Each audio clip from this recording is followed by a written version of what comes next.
We're here in beautiful North Carolina today with the U.S. Army's new and improved M7A1. And we're gonna be firing 6.8 rounds into concrete. We're gonna see its effects against level 4 body armor plates. And I'm gonna test out its long-range shooting capabilities, hitting targets out to 800 meters from the perspective of your regular, everyday average infantryman. I spoke with a representative for SIG to ask directly about the widespread criticisms of the new weapon, because over the past 2 years, the M7 has certainly not been winning any popularity contests. It's earned a lot of criticism from both soldiers and publications alike, myself included. Troops posted anonymously on online forums unhappy with it. Some soldiers even reached out directly to me in my DMs on Instagram telling me horror stories about how the weapon has issues with accuracy, durability, reliability, lack of penetrative power, and the system's too heavy. Does it fire when it's dropped too? However, SIG just manufactured an updated version with their product improvement effort, which is based on all this soldier feedback. Today, we're going to examine the changes to the new M7 to find out if it's really ready for war. So what we're going to do is test out long-range shooting with a drone as our spotter. We're sending out today's sponsor, Drone Clone Expert's Limitless 5 drone next to the target 600 meters away to get live feedback on exactly where we're hitting. 2 inches left to center. There's a possibility of a DJI drone ban coming up next month, and a lot of people are asking what's the safest and most reliable alternative from a company they can trust. Drone Clone Experts is an American-owned and American-operated company based right here in the United States. If you've been wanting a drone, but you're worried about crashing it, this is the one to get because it has obstacle avoidance and GPS auto return to home. My favorite thing about it is the 4K Ultra HD camera with a 3-axis stabilized gimbal, long battery life, 3-mile range, and a night mode on there that brightens the sensor. The big concern with DJI is privacy and security, of course. The US government is pushing back on CCP Chinese controlled tech. That's why I switched to an American company that I can actually trust. If you want pro level quality for a fraction of the price, go to dronecloneexperts.com. They're running a massive holiday sale right now. Enter code SPOTTER at checkout to get 40% off your drone. Just click the link in the description or the pinned comment below to get your Limitless 5 drone today. But the real question is, can it actually destroy the enemy if they're wearing armor or if they're behind armor? There were a number of people who had reached out to me and were concerned basically about the performance of the weapon. Issues with not being able to penetrate steel. So, you know, when you really think about like target steel, right? Target steel and armor steel is AR-500, AR-550, right? So it's relatively resistant to small arms fire, right? So, you know, the type of steel does matter, but the things that really matter the most from a capabilities perspective are the materials that you're going to encounter on the battlefield, right? So if you look at, you know, lightly armored vehicles, 1/4 inch or 3/8 inch, you know, so what, 8 to 10 millimeters of light armor, right? Those are kind of the armor ranges that you see on our vehicles and you see on the enemy's vehicles, right? Like lightly armored vehicles, right? When you look at the high pressure ammo with a similar type of projectile, you're going to notice that at 150 meters, the 6.8, this is our projectile. Like I said, we can't talk about the Army GP, but this is a similar type of projectile to an A1. It's a steel-tipped, two-piece copper solid projectile with a steel tip. It'll penetrate this at 150 meters. Take that for what you will, for whatever SIG's perspective is worth to you. So what the Army is looking to be able to knock through here is like your Russian BTR series, the MTLB series, or the MRAP style vehicles and Humvees, external steel skins and logistic trucks basically, not BMPs or tanks. If you see those, grab a freaking javelin or run as fast as you can. But the possible problem here is that if the enemy thinks American small arms rounds can go through their vehicle's steel armor, they may only need to add some additional armor kits to those vehicles in the future. I learned that the armor-piercing ammo is not achieved by dumping a bunch of more powder into the cartridge to make it go faster or something. It's actually made by changing the shape and the material of the actual bullet itself. Until you get to your heavy weapon systems, you know, your M2, or your shoulder-fired munitions that exist within your platoon, you don't have anything in the small arms realm that can defeat that 8 to 10 millimeters, 1/4 to 3/8 inch of steel on the battlefield.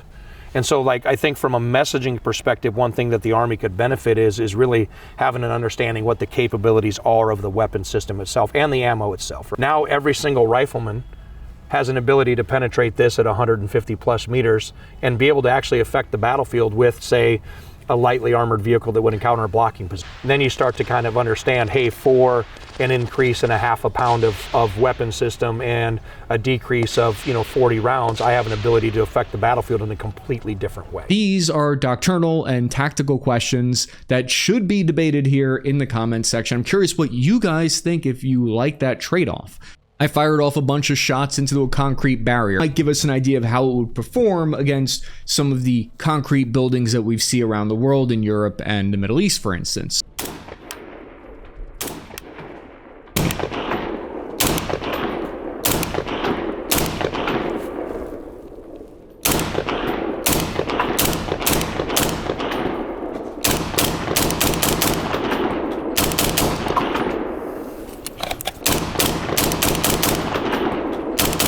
And all concrete is made different. I'm not a concrete expert, but we have here concrete at 100 meters. This is the type of thing that excites me. Is there something wrong with me? I should call her. I was basically trying to dig through to the other side.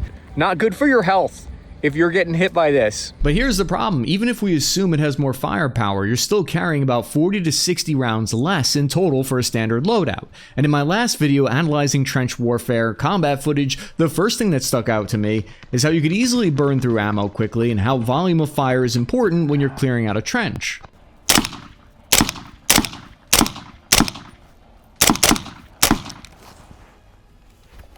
The first thing I noticed picking it up is that it's definitely lighter than the old version. They shaved a whole pound off by milling out some parts from the receiver's metal and shortening the barrel down to 11 inches, 3 inches shorter, and they shortened the suppressor so it's about 7.3 pounds unloaded, only a pound heavier than the M4.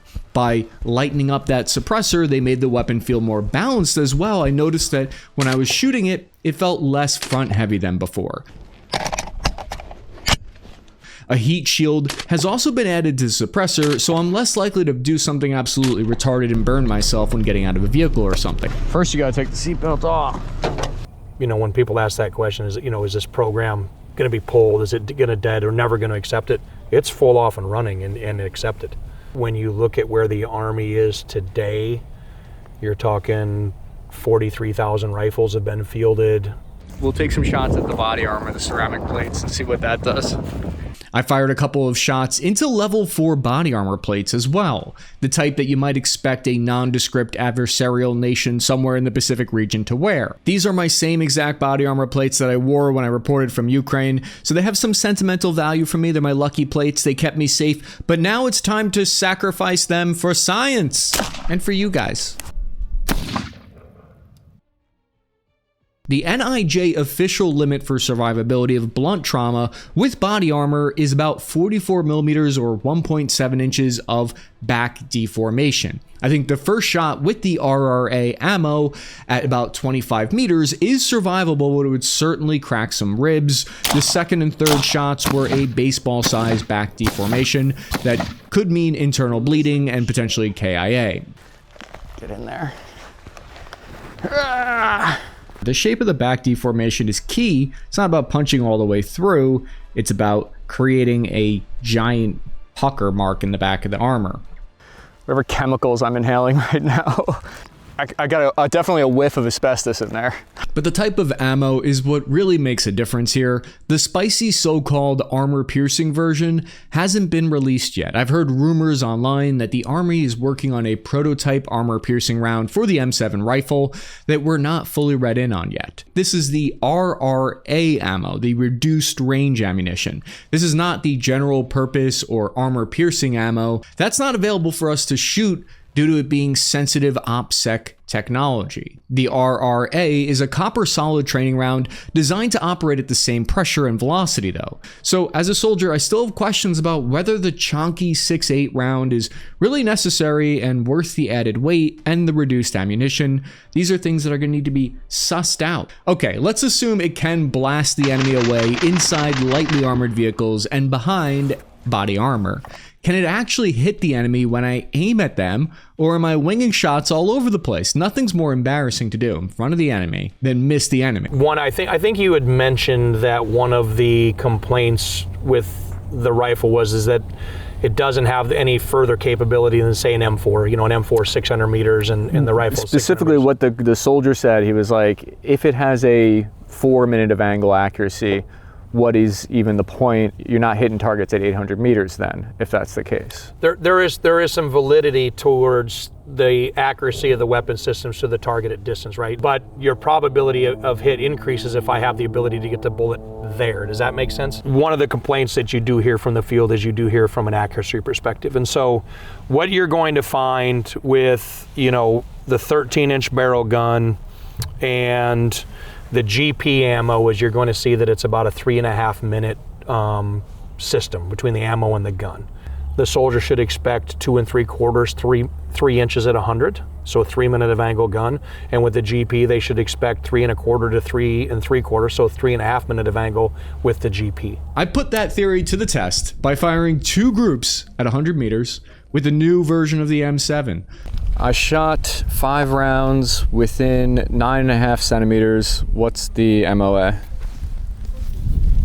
Sure, let's break it down. Lo and behold, my first group was a 3.4, and the second was about a 4, but I one of the shots off a little bit. It was like a 3.5, I think. I was a little bit scared of the explosive power of the weapon. Definitive, like in a definition state of you know, point versus point target is probably still going to be 600 meters. However, capability from the weapon system is, you know, this is a 600-800 meter gun compared to a 400 to 600 meter gun. If you put this thing with a nice, you know, an accurate bullet, this is a 1200 meter. Like when you look at the M250, you know, from a machine gun perspective, it's a 1200 meter gun. This is a 1200 meter gun all day long as well, you know. But, you know, it all comes down to the capability of the ammunition. Then I tried pushing the shots out further to 300 meters, then out to 500 meters. I was pushing it, and I consistently hit 500 meters, no problem, and it felt satisfying as heck to hear the steel get hit from that distance. I almost called my dad and asked him if he was proud of me yet. I continued firing at the 650 meter target and consistently hit it with the help of my rounds being guided in by a drone and a former career Special Forces soldier who was also helping me get on target. This was one of the first times I'd fired at targets that far away with a semi-automatic service rifle like this. You might be surprised to learn soldiers like myself never train on those kind of ranges with M4s really. All it took was a bunch of people helping on me and I could do it. And that's why I quickly learned that shooting at that distance is a lot more complicated than shooting at like 300 meters away. And this is really important to get into here. It's going somewhere, trust me. Go on this walk with me. What I learned in basic training at the Army barely scratches the surface of marksmanship. Future soldiers will have to take a lot more aspects of shooting fundamentals into account. It's no longer enough to just practice and master the 3 skills of breathing, trigger pull, and steady aim. At that distance, you have to start considering other things. We now have to seriously take into account how wind is moving bullets. Because at that distance, a 10 mile per hour crosswind at 90 degrees is pushing your round a foot to the right or left. Soldiers will have to learn methods for estimating wind, like looking at tall grass, looking at flags blowing, or holding up grass and dropping it, and sniffing the wind, that kind of thing. If the leaves are rustling the trees, that indicates, for instance, it's like a 3 to 5 mile per hour wind. If the branches are swaying, that's like 8 to 12. And if the trees are fully rocking back and forth, that's 15 plus miles per hour that you're gonna have to make adjustments for. When I felt a gust of wind on me, that didn't mean the same wind was pushing near the target. So I had to study the movement of the trees near the target to get a better sense. Picture the flow of wind downrange like a flowing river, but it's invisible and it's pushing your bullet as it flies. Wind is read like a clock, so you have to know that if it's hitting your ear from the 3 or 9 o'clock, that equals a full 90-degree crosswind. If it's hitting your nose or back, that means that the wind has 0 impact on your bullet. I mean, this is complicated. So I have serious concerns about whether the Army is going to be able to train brand new privates quick enough to master these skills with the amount of range time currently given to them. Someone tried to explain this to me, I would have gotten lost in the sauce. The Army hopefully has a plan for revamping training though. Keep in mind, the M157, the new optic, doesn't automatically sense wind speed. It has a wind hold, and it has like 2.5 pounds, so there's a lot of people who are not happy about this new optic, and I can understand why. But I can only imagine how difficult it'll be to teach soldiers these new fundamentals. I really hope that the Army has some kind of like S-tier engaging informative PowerPoint that was written by Perun or something. Ultimately, I was able to consistently hit 650 meters though. But what about beyond that range? Shooting at 800 meters, I hit once from 10 rounds. But again, this is the reduced range ammunition. It's built to destabilize at about 800 meters for safety training purposes, because the Army hasn't built many ranges that are able to shoot that far. But it sounds like the Army is kind of aiming for the sweet spot to be 650 meters anyway. I had more questions about the accuracy though. Right, what does that do for dispersion on the gun? This 11-inch barrel is actually slightly more accurate than the 13-inch barrel on the M7. You know, there's some freak things that happen in kind of like barrel harmonics and in accuracy aspects. However, a 3-inch shorter barrel means less velocity, which means less range and less penetration. But there is a possible solution to this issue. And if I know you guys, and I think I do a little bit, I know you're probably definitely not going to like the answer. So these guns operate at about 77, 78 kpsi, the ammo and the gun. The ammo and the gun were developed to go up to 125 kpsi. So we can actually increase ammo velocity by, you know, adding more powder formulations, technology to get the gun running faster with a shorter barrel and still achieve this type of thing. What are some of the downsides that you run into when you increase pressure? Yeah, I think you're going to... One question I have real quick is, does that increase the recoil? That would be the first one. Okay. That'd be the first one. And the second one would be reliability or durability of parts. So if I increase the pressure and I increase the velocity, I'm going to increase the bolt velocity as well, right? So as that round is recoiled harder, the round goes faster. All right, now my bolt's coming back harder and faster, and you know I could eventually affect the parts. All of that can be overcome with materials and coatings and, you know, design as well. You know, if the Army's not doing this, but if you did go from, you know, a 77, 78 kpsi rifle to an 81 kpsi rifle, you're not asking for a gigantic leap to 95 kpsi to make up that 100 feet per second that you're getting lost with that shorter barrel. The solution to regain velocity with a shorter barrel is to gas that baby up even higher. Gas, gas, gas. Every gun nerd with a touch of the tiz and a bit of the riz, every ballistic engineer and armorer just raised an eyebrow when they heard that the Army is saying 80,000 plus PSI, the hybrid steel ammo fired from an 11-inch barrel. Why are they saying that and thinking that? They're worried about the physics, metallurgy, blast pressure, and long-term durability of the system. This is extreme high pressure for small arms at that range. So everything gets stressed from the bolt lugs to the extraction timing and gas system parts. And I saw this across a number of people who had reached out to me or had wrote online about it. There was concerns about how gassed up the weapon is. It was a big complaint that I just saw, that people were saying it's way over gassed. One of the things that we heard was that some of like the shell casings explode apart. It's not an issue that I've seen. I don't want to discount what someone else has seen, right? I don't think that's fair. We haven't seen anything with a shell case issue since probably 2018, summer of 2018 is when we solved that problem. And we haven't seen anything from that since then. I don't think that's a problem, but you know, we haven't heard anything from the Army saying that that's a problem. You know, so if there's an issue here or an issue there, it isn't endemic enough to make it to the Army for them to identify it with us either. According to SIG, this issue with the cartridge was solved within 3 months of the development of the prototype. They state this hasn't been an issue in over 7 years now. One of the other things that was brought up was issues with reliability. There's a lot of things that happen with reliability, right? Weapons conditions, lubrication, care, you know, all those things on the soldierly level that are going to affect reliability, right? The only thing I can comment, at least from a reliability perspective with the M7, is the M7 as tested by the Army from a reliability standpoint has a mean round between stoppages well above 12,000 rounds. The truth is, the M7A1 has real trade-offs, but it also delivers real capabilities.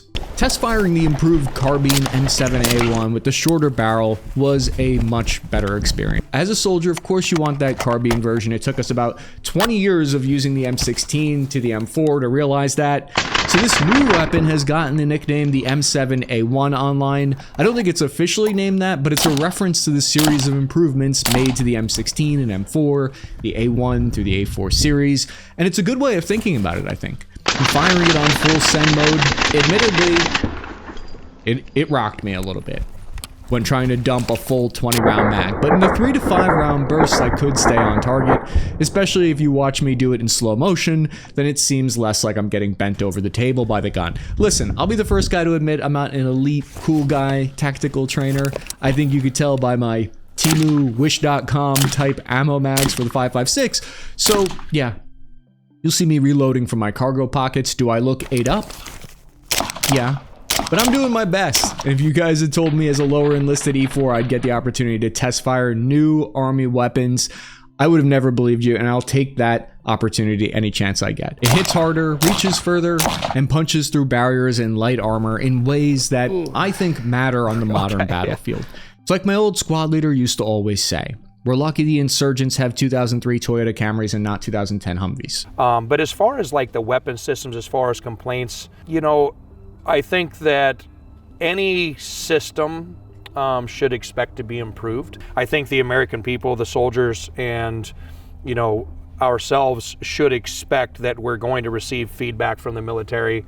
They have an expectation of the gun improving, and we have an expectation of improving the gun for them. At the same time, concerns about pressure, durability, recoil, and long-term reliability, I don't think those are just internet myths. They're legitimate questions that the Army and SIG will have to answer going forward into the future on this program.